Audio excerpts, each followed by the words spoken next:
Dear students, आज हम colloidal solution के अंदर जो प्रोटेक्शन या प्रोटेक्टिव एक्शन, रक्षण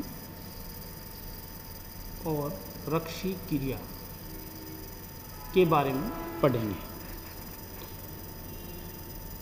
यदि किसी द्रव स्नेही कोलाइड को द्रव स्नेही मतलब लियोफिलिक कोलाइड को किसी द्रव विरोधी कोलाइड में मिला दिया जाता है तो द्रव विरोधी कोलाइड का स्थायित्व बढ़ जाता है।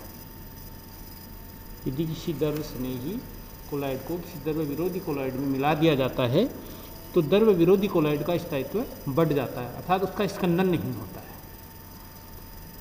देखिए, द्रव विरोधी के कोलाइड की तुलना में द्रव स्नेही कोलाइड ज़्यादा स्थायी होता है, ये हम पहले से पढ़ चुके हैं। अब ये कह रहा है कि द्रव विरोधी कोलाइड जो है उसके अंदर यदि द्रव स्नेही कोलाइड मिला देते हैं तो उस द्रव विरोधी कोलाइड का भी स्थायित्व बढ़ जाता है और उसका स्कंदन नहीं होता, कोएगुलेशन नहीं होता, अवक्षेपण नहीं होता, मतलब कोलाइड समाप्त नहीं होता। तो द्रव स्नेही कोलाइड का ये गुण उनका रक्षक गुण, प्रोटेक्टिव एक्शन कहलाता है। और इन कोलाइडों को रक्षी कोलाइड, प्रोटेक्टिव कोलाइड्स कहते हैं। कौन से को? यहाँ पे द्रव स्नेही कोलाइड द्रव विरोधी कोलाइड को समाप्त होने से बचाता है, इसलिए द्रव स्नेही कोलाइड का जो ये गुण है इसको तो रक्षक गुण, और इन कोलाइड्स को, द्रव स्नेही कोलाइड्स को रक्षी कोलाइड या प्रोटेक्टिव कोलाइड्स कहते हैं।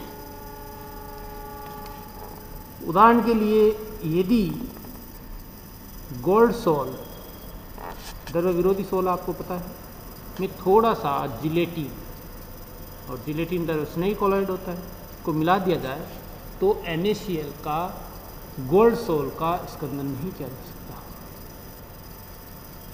तो NaCl के द्वारा, अब मान लो गोल्ड सोल है, गोल्ड सोल में थोड़ा सा NaCl डालें हम तो तुरंत गोल्ड सोल का स्कंदन हो जाता है। लेकिन यदि इसमें थोड़ा सा जिलेटिन, द्रव स्नेही कोलाइड मिला दिया जाता है तो NaCl से गोल्ड सोल का स्कंदन नहीं होता है, अर्थात उसने उसकी रक्षा कर दी कि ये समाप्त नहीं होगा।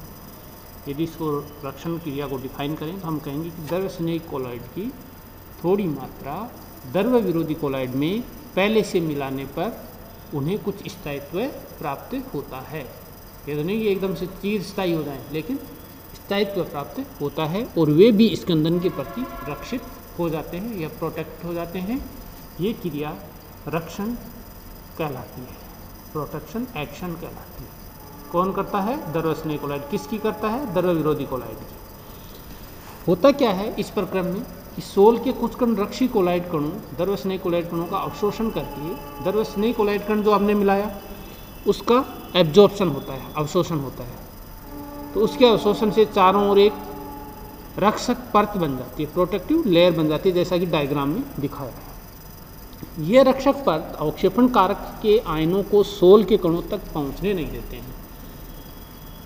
हमने कहा कि NaCl मिलाने से अवक्षेपण नहीं होता, तो NaCl मिलाया तो इसके चारों तरफ ये परत जब होगी द्रव स्नेही कोलाइड की, तो जो NaCl मिलाते हैं, जो इसका स्कंदन करता है, उसके आयंस इस द्रव विरोधी कोलाइड पार्टिकल तक नहीं पहुंच पाते हैं और इसका अवक्षेपण नहीं होता है, जिससे सोल का अवक्षेपण या स्कंदन नहीं होता है, अर्थात विलयन अवक्षेपण या स्कंदन के प्रति स्थायी हो जाता है।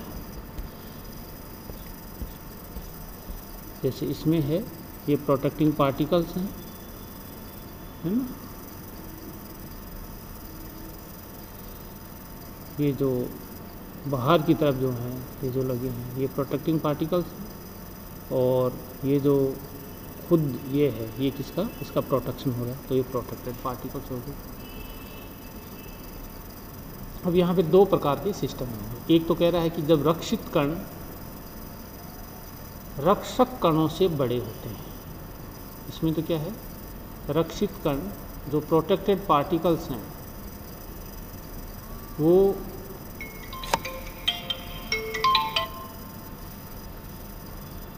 रक्षक कणों से बड़े होते हैं। जब रक्षित कण रक्षक कणों से छोटे होते हैं, यदि रक्षित कण है, प्रोटेक्टिंग पार्टिकल्स हैं, वो रक्षक कणों से छोटे होते हैं, तब इस टाइप की शेप बनेगी, और जब बड़े होंगे तब ऐसी शेप बनेगी।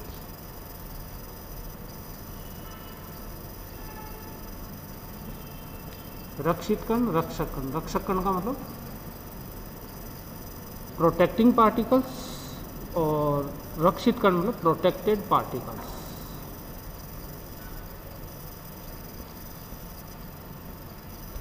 अब इसमें नेक्स्ट जो है वो है स्वर्णांक या स्वर्ण संख्या, गोल्ड नंबर, जो एग्जाम में अक्सर पूछा जाता है व्हाट इज गोल्ड नंबर। तो प्रत्येक रक्षी कोलाइड, कोई भी कोलाइड है, उसकी रक्षण शक्ति भिन्न भिन्न होती है। रक्षी कोलाइड कौन सा? द्रव्यस्नेही कोलाइड, जो रक्षा करता है, तो उसकी रक्षण शक्ति अलग अलग होती है। विभिन्न द्रव्यस्नेही रक्षी कोलाइड की रक्षित करने की क्षमता को नापने के लिए 1901 में जिग्मॉन्डी ने, जिग्मादी लिखा है, वैसे इसको जिग्मॉन्डी बोलते हैं, इन्होंने स्वर्णांक या स्वर्ण संख्या का उपयोग किया, गोल्ड नंबर। कई बार ये भी पूछा जाता है कि स्वर्ण संख्या या गोल्ड नंबर की जो कंसेप्ट है वो किसने दी? तो जिग्मॉन्डी ने दिया। यदि डेफिनेशन के रूप में बात करें तो हम ये बोल सकते हैं कि स्वर्णांक या स्वर्ण संख्या, गोल्ड नंबर, किसी रक्षी कोलाइड, रक्षी कोलाइड कौन सा? जो रक्षा करता है, द्रव्यस्नेही कोलाइड होगा, कि मिलीग्रामों में वह न्यूनतम मात्रा, मिलीग्राम में वह न्यूनतम मात्रा जो सोडियम क्लोराइड के 10% विलयन के 1 ml आयतन को, जो सोडियम क्लोराइड के 10% विलयन के 1 ml आयतन को 10 ml मानक 0.0055% AU गोल्ड सोल में मिलाने पर, AU का मतलब गोल्ड सोल में मिलाने पर उसके स्कंदन को रोकने के लिए पर्याप्त है, उसे स्वर्ण संख्या कहते हैं। तो क्या हुआ स्वर्ण संख्या? स्वर्णांक या स्वर्ण संख्या किसी रक्षी कोलाइड की मिलीग्राम में वह न्यूनतम मात्रा जो सोडियम क्लोराइड के 10% विलयन के 1 ml आयतन को 10 ml मानक गोल्ड सोल में मिलाने पर उसके स्कंदन को रोकने के लिए पर्याप्त है। मान लो आपके पास स्टैंडर्ड गोल्ड सोल है। स्टैंडर्ड गोल्ड सोल का मतलब है, अब आपको सर स्टैंडर्ड गोल्ड सोल का मतलब एक पर्टिकुलर गोल्ड सॉल्यूशन बनाया हुआ है जिसका परसेंटेज कंपोजिशन है 0.0055%। तो उसका सबसे पहले क्या किया जाता है? 0.00, ये जो लिखा हुआ है 5% गोल्ड सोल है, उसका 10 ml लेते हैं अपन। उस 10 ml में सोडियम क्लोराइड के 10% विलयन का 1 ml मिलाते हैं। अब ये 1 ml मिलाते हैं तो गोल्ड सोल का क्या हो जाता है? स्कंदन हो जाता है। अब यदि किसी द्रव्यस्नेही कोलाइड या रक्षी कोलाइड की हम मिलीग्राम में थोड़ी थोड़ी मात्रा मिलाते हैं, तो मिलीग्राम की वह मात्रा जो इस 10 ml स्टैंडर्ड गोल्ड सोल के अंदर 1 ml 10% सोडियम क्लोराइड मिलाने पर उसको स्कंदित होने से बचा सकती है कि कितना अपन द्रव्यस्नेही कोलाइड मिलाएं मिलीग्राम में, वो मात्रा जो होती है उसी को हम स्वर्ण संख्या कहते हैं। किसको कहते हैं? तो इसको आप ऐसे, ज़रूरी नहीं है कि ऐसा कैसा याद करें, आप ऐसे याद रखो। सबसे पहले क्या है? मानक गोल्ड सोल, मानक गोल्ड सोल का 10 ml लेते हैं और उसमें 1 ml सोडियम क्लोराइड के 10% सॉल्यूशन को मिलाते हैं, तो वो अवक्षेपित हो जाता है या स्कंदित हो जाता है।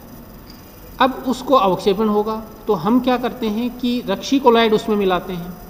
तो कितना रक्षी कोलाइड पहले से हम उसमें मिला दें कि 1 ml आयतन का जो सोडियम क्लोराइड सॉल्यूशन है वो उस गोल्ड सोल को अवक्षेपित नहीं कर सके। वो मिनिमम जो मात्रा होगी मिलीग्राम में रक्षी कोलाइड की या द्रव्यस्नेही कोलाइड की, उसको हम स्वर्णांक कहते हैं। गोल्ड सोल का रंग लाल होता है जो स्कंदन के बाद नीला हो जाता है, अर्थात लाल से नीले रंग परिवर्तन को उचित रूप से रोकता है। लाल से नीला रंग होने से एंड पॉइंट कैसे पता चले? जैसे अपन टाइट्रेशन में करते हैं कि लाल से नीला रंग होने से कब तक रुका रहता है, तो उस पर डिपेंड करता है। फॉर एग्जाम्पल, हीमोग्लोबिन का स्वर्णांक या स्वर्ण संख्या का मान 0.03 है। इसका तात्पर्य ये है कि गोल्ड सोल के 10 ml में 0.03 मिलीग्राम हीमोग्लोबिन मिला हुआ है, तो वह 10% NaCl विलयन के 1 ml द्वारा अवक्षेपित नहीं होगा। प्रैक्टिकल करके ये चेक किया जाता है और उसी के बेस पे, जैसे एग्जाम्पल में बताया है कि हीमोग्लोबिन का गोल्ड नंबर 0.03 बताया है। इसका मतलब क्या हुआ? Gold sol, standard gold sol कौन सा?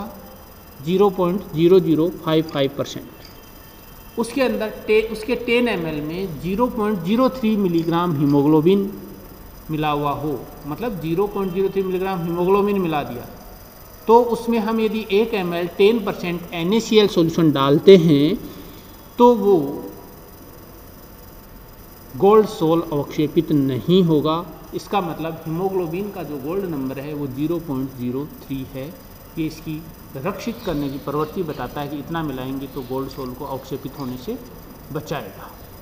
किसी पदार्थ का स्वर्णांक जितना कम होगा उस कोलाइड की रक्षण क्षमता उतनी ही अधिक होगी, क्योंकि ये हम मिलीग्राम में मिलाते हैं। जितना कम मात्रा में मिलाएंगे और उससे ही अवक्षेपण रुक जाएगा तो उसकी रक्षण क्षमता ज़्यादा है। इसका मतलब यही हुआ। तो कुछ द्रव्यस्नेही कोलाइड स्वर्ण संख्या या स्वर्णांक के मान इस टेबल में दिए हैं, और टेबल में देखते हैं। द्रव्यस्नेही कोलाइड जिलेटिन है, इसका है 0.005 से 0.01। एल्बुमिन 0.15 से 0.25। एल्बुमिन एग में होता है प्रोटीन जो। अरेबिक गम जो है उसका 0.15 to 0.25। एल्बुमिन एंड अरेबिक गम का अप्रोक्सीमेटली सेम है। सोडियम ऑलिएट फैटी एसिड जिसका 0.4 से 1 है।